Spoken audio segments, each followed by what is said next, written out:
1 and 2 gets underway from 7:45 in the morning. On Saturday, free and qualifying, and tune in from 11:30 on Sunday. Brian Noble is confident he can turn Salford from Super League contenders. The former Bradford, Wigan and Great Britain coach has told us he didn't think twice about taking the job after speaking to the club's ambitious owner, Dr. Marwan Kukash.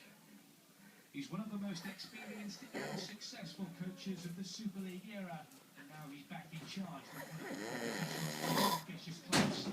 Brian Noble has bought into the vision of Salford's new owner, Marwan Kukash, and intends to